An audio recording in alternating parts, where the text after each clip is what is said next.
Muito boa noite, minha gente. Sejam muito bem-vindos a mais um Projeto EBD. Hoje nós vamos trabalhar então a lição de número 4 da revista Betel, o sal da terra e a luz do mundo.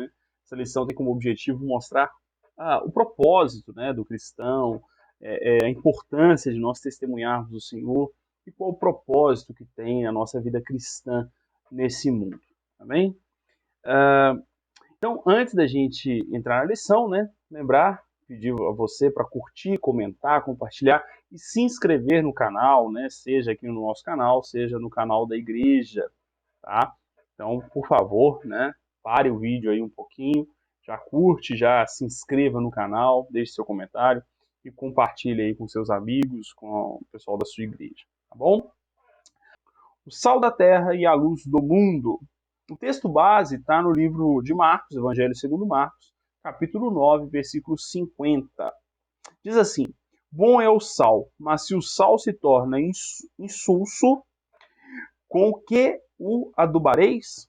Tende sal em vós mesmos e paz com os outros.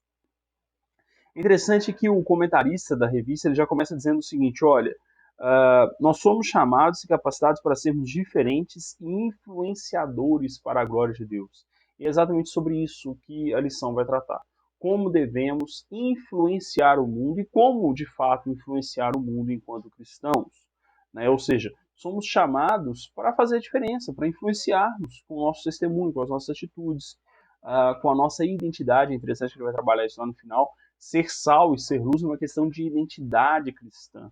Então, se eu sou realmente cristão, eu faço com que a glória, com que a bênção do Senhor brilhe em minha vida. Eu tenho uma identidade cristã, eu tenho uma identidade com o Senhor e isso transborda nas minhas atitudes. Muito bem. O texto de referência está em Mateus, capítulo 5, versículo 13 ao versículo 16. Tá bom? E os tópicos de hoje, no tópico 1, vós sois o sal da terra. O tópico 2, vós sois a luz do mundo. E no terceiro tópico, nossa responsabilidade como sal da terra. Ou seja, a lição ela vai mostrar o que é ser sal da terra, o que é ser luz do mundo e qual a responsabilidade que nós temos diante disso. Tá bom? Muito bem. Primeiro tópico, vós sois o sal da terra. No 1.1, o comentarista vai dizer a importância de uma vida constante. E ele vai nos chamar a atenção para o seguinte, olha, a expressão que Jesus usa não é, olha, vocês têm o sal, aqui em Mateus capítulo 5, vocês têm a luz, não. Ele usa a expressão de que vocês são, vós sois a luz do mundo, vós sois o sal da terra. Ou seja, ele chama a atenção aqui que Jesus está falando, olha, vocês precisam ser constantes. É uma questão de ser e não de estar. É uma questão daquilo que você é. Ou seja, aquele que é alcançado, que é transformado, e ele faz o link com as bem-aventuranças, é uma questão do nosso caráter. Então precisamos ser constantes. É aquilo que nós somos, é uma transformação contínua, é uma vida perante o Senhor, não é algo de momento, tá? Portanto, ser como sal é ter influência, entenderam? Então, onde o sal está presente, ele dá sabor, ele conserva. Então, precisamos ser essa influência, E por fim ele diz, olha, ser luz é manifestar ao mundo e impactá-lo com as boas obras, de tal maneira que Deus seja glorificado. Eu só faria uma observação aqui, com uma ressalva, um certo cuidado. A gente fala assim, o mundo, Então, então eu tenho que ter uma visibilidade gigantesca. Não. O Senhor nos chama para servirmos a Ele naquilo que é ordinário, naquilo que é simples, naquilo que é cotidiano, como pai, como mãe, como filho, como marido, como esposa, no trabalho, na escola. É dessa forma que precisamos que a nossa luz brilhe, com uma identidade cristã, com uma postura cristã diante até do debate público. Então, naquilo que Deus te chamou, naquilo que é a sua vocação, talvez sua vocação seja para ser um professor, seja para ser um servidor público, seja para ser um empreendedor, nisso você vai mostrar a presença de Deus na sua vida, ok? Então você não faz a sua luz brilhar só quando você tem uma visibilidade, tem uma certa fama, tem uma certa, enfim, qualquer coisa desse tipo, tá? É no ordinário, é no dia a dia, na sua família, ser um bom pai, você está servindo a Deus tanto quanto aquele que está no púlpito pregando. É isso que a gente precisa entender. E talvez nos falte isso, né? Você criar bem seus filhos, ensinar a palavra de Deus na sua casa. Você está servindo a Deus tanto quanto aquele que está no púlpito pregando, tá? E talvez nos falte um pouco dessa percepção, tá? 1.2, o poder relevante do sal, né? Aqui o comentarista cita John Stott, que ele vai dizer o seguinte, olha, a salinidade do cristão é o seu caráter, conforme descrito nas bem-aventuranças, que eu falava anteriormente, né? Ele faz esse link com as bem-aventuranças. É um discipulado cristão verdadeiro, visível em atos e palavras. Ou seja, ser o sal da terra é o seu próprio caráter, né? As bem-aventuranças falam daquilo que somos a partir da conversão, daquilo que o Espírito Santo nos torna, né? E aí, nós somos agora esse sal, porque o Senhor nos coloca como como testemunhas dele naquilo que ele fez conosco, né? Ou seja, nós apresentamos aquilo que Deus está fazendo nas nossas vidas. E ainda o comentarista diz assim, olha, nesse caso, o sal nunca cura a corrupção, ele previne. Por quê? Porque ele vai dizer o seguinte, olha, o sal, ele não é em si um antisséptico, ele não mata bactérias, ele impede o proliferamento, né? Ou seja, ele impede que aquilo cresça. Então, se uma carne, ele vai dar esse exemplo, né? Se uma carne está contaminada e aí você a salga, ele não vai eliminar a bactéria de imediato, né? Como seria com algum outro antisséptico, né? Ele não vai matar a bactéria, ele vai impedir que ela se propague, então ela vai morrer sozinha, ela não vai conseguir se reproduzir, ela vai morrer com o tempo.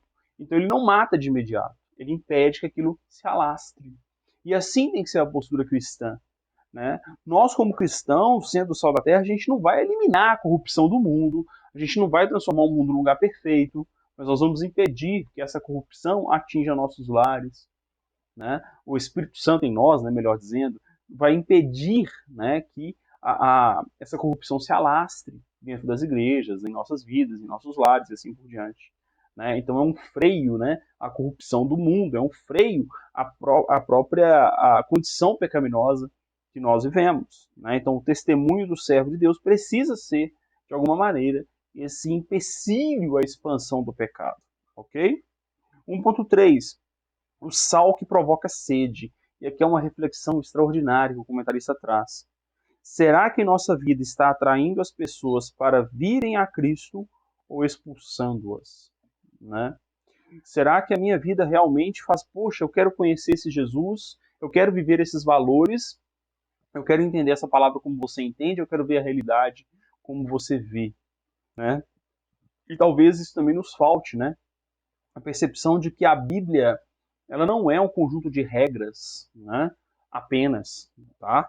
Ela é, na verdade, uma visão de mundo, uma explicação da realidade, uma apresentação da realidade. Né? Quando o texto bíblico diz que pequeis por não conhecer as Escrituras, eu meditava nisso hoje pela manhã, após ler a lição, quando ele fala pequeis por não conhecer as Escrituras, a gente pensa assim, não, a gente peca porque a gente não sabe o que é pecado. Não, a gente peca porque a gente não conhece a realidade como a Bíblia apresenta. E aí, quando eu não conheço a realidade como a Bíblia apresenta, a minha visão de mundo vai ser moldada pelos valores terrenos. Aí eu estou pecando, né? Porque quando eu conheço a visão de mundo, quando eu conheço a apresentação que a Bíblia faz da realidade das coisas, eu entendo o porquê, eu entendo a lógica, eu entendo a razão daquilo, né? Eu entendo por que Deus proíbe certas coisas, entenderam? Né? Por exemplo, o adultério, né? A homoafetividade. Deus não está dizendo que isso é feio, não. Isso está na ordem que Deus estabeleceu na criação. Sabe? Não é a conduta, não é a ordem criacional que Deus estabeleceu. E eu entendo que eu preciso me curvar a essa ordem criacional. Eu entendo que as leis da natureza são leis de Deus. Né? As leis da física, da química, são leis de Deus. E eu preciso me curvar a elas, por amor ao Criador de todas as coisas, aquele que me criou. Né? Não é uma questão de relativismo, não é uma questão de moralidade, não, é uma questão de lógica. É uma questão daquele Deus que apresenta todas as coisas. E eu entendo por que aquilo é pecaminoso, porque aquilo fere o que Deus estabeleceu. Então, mesmo que o meu desejo seja ferir aquilo que Deus estabeleceu, eu não vou ferir, porque eu me submeto ao Deus que me criou e que me amou primeiro. Né? E essa percepção é que nos falta, sabe? Então, será que a minha pregação é só de ditar regras ou é de apresentar esse Deus maravilhoso que estabeleceu normas universais e que o pecado é a rebelião contra esse Deus e contra aquilo que ele estabeleceu? Né? Talvez o grande problema seja esse. Eu até estava ouvindo uma reflexão do pastor Rodrigo Mocelin, que ele falava: por que jovens estão se distanciando? E um dos motivos que ele levanta, não é o único, tá? Um dos motivos que ele levanta são regras que não têm lógica, né? Pessoas que pregam apenas regras e regras e regras e regras. Oh, faz isso, faz aquilo, não faz isso, não faz aquilo. E só regras. E não ensina quem é o Cristo, quem é o Senhor. Quando a gente entende quem é Jesus, quando a gente entende o que é a palavra de Deus, o que é a realidade apresentada pelo Deus que criou a realidade, aí sim os mandamentos fazem todo sentido, a palavra de Deus faz todo sentido. Não porque é uma regra imposta por um grupo, né? E na maioria das vezes, o que nós estamos vendo, principalmente no Brasil, né? Não dá para eu falar de outros países, é que as igrejas são clubes que ditam regras, muitas vezes, né? São clubes que têm ali o seu estatuto, né? O seu regimento. E só isso, a Bíblia se torna um regimento de um determinado grupo de pessoas. E não é isso, a Bíblia não é isso. A Bíblia é uma apresentação da realidade que Deus estabeleceu. E aí, quando eu entendo isso, eu me submeto ao Deus Todo-Poderoso e eu entendo por que ele estabeleceu aquelas leis, aquelas normas, aqueles mandamentos. Amém? Ele continua dizendo assim, ó, ele, o mundo, está intoxicado de valores errados e insípido dos valores eternos.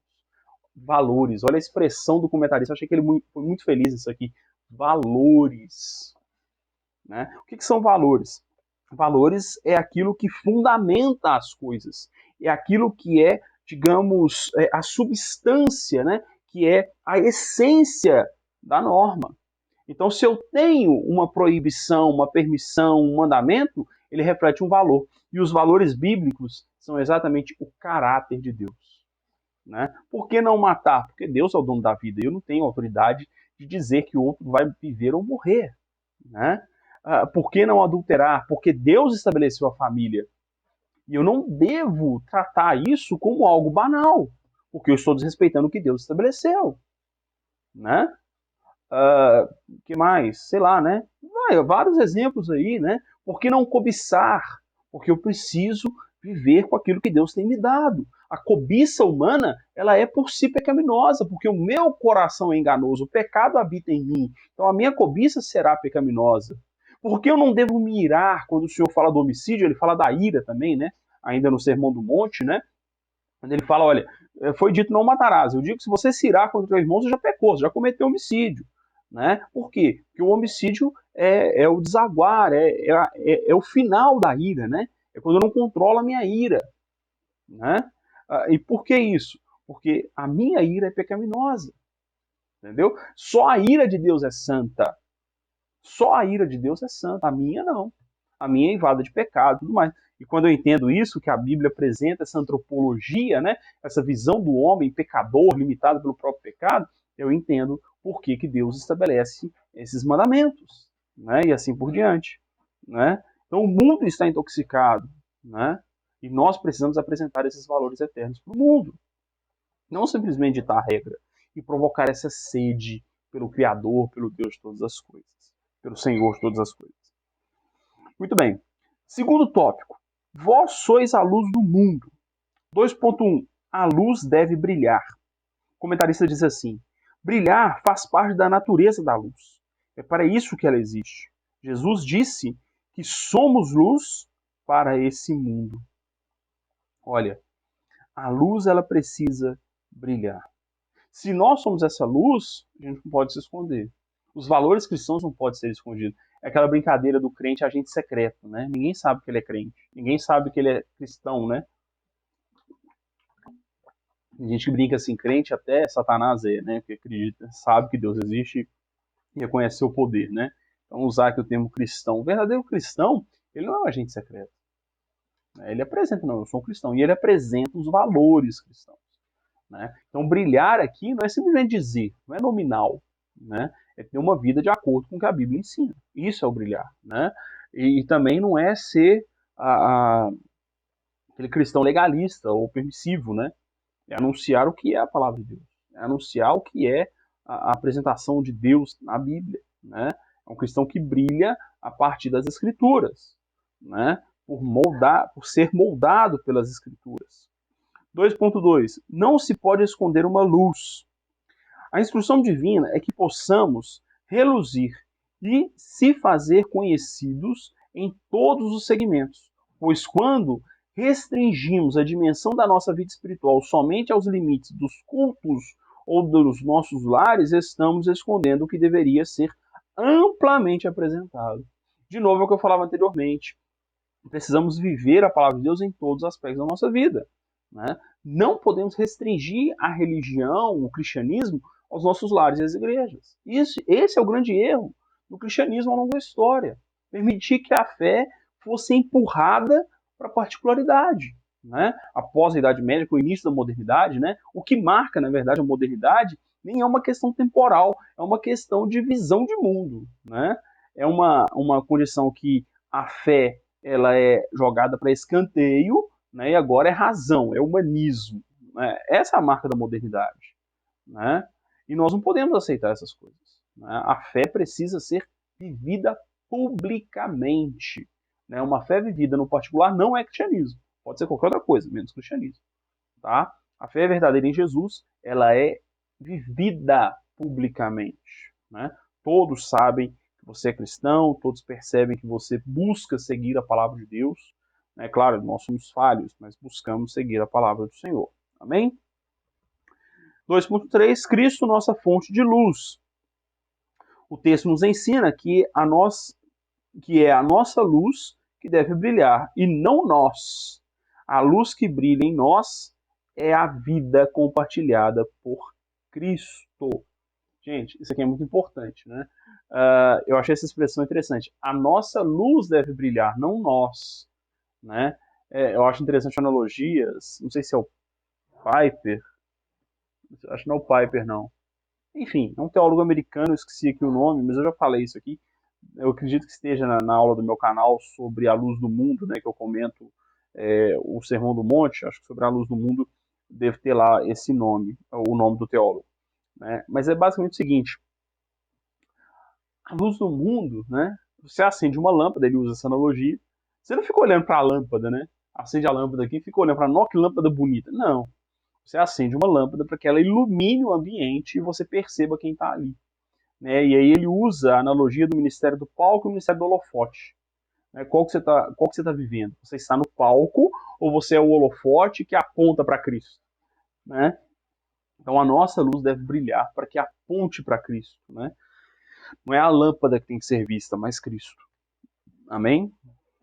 Terceiro, nossa responsabilidade como sal e luz. Né? Primeiro, tende sal em vós mesmos, que é o texto base lá, né, o texto áureo que ele coloca.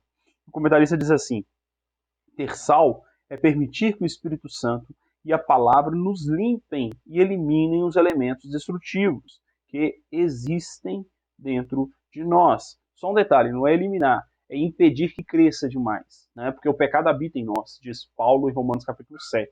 E como ele mesmo faz a analogia lá no começo, né, no 1.2, né, o sal ele não mata as bactérias, ele impede que ela cresça, né, e ela vai morrendo aos poucos. E é assim. Né? O pecado habita em nós, mas a presença do Espírito Santo o restringe, o refreia. Né? Sim, o pecado se manifesta em alguns momentos, mas primeiro, o pecado ao se manifestar, quando a gente tropeça, nos causa dor. Né? Por quê? Porque você tem o Espírito Santo, você tem sal na sua vida, você tem o Senhor ali limitando o seu pecado, limitando a ação pecaminosa, a ação corrompida do seu ser. Né? E ele nos faz um alerta o seguinte, olha, que honra existe em ensinar outros a fazerem o que nunca fazemos, ou o que nunca fizemos. Né? Ou seja, é impossível você ser um professor, um pregador, um servo, e apresentar aquilo que você não vive. Não tem jeito de você pregar aquilo que você não vive. Né? Não tem esse negócio. Né? O cristianismo é para ser vivido, não é uma teoria.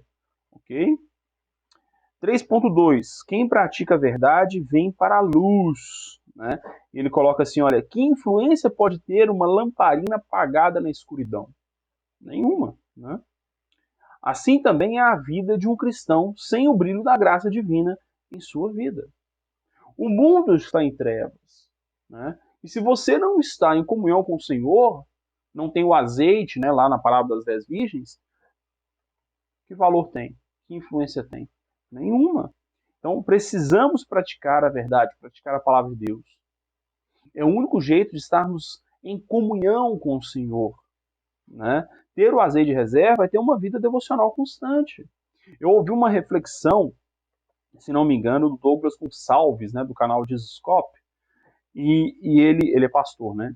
Ele coloca assim, perguntaram para ele, pastor, a igreja já não me alimenta nem nada. E ele fez uma reflexão que eu achei extraordinária. Ele falou, olha, você tem que ir para a igreja para compartilhar, né? Se a igreja não está te alimentando, você precisa do seu arroz com feijão, e o seu arroz com feijão está no seu devocional, na sua comunhão diária com Deus, na sua leitura da palavra. É ali que você vai realmente alimentar.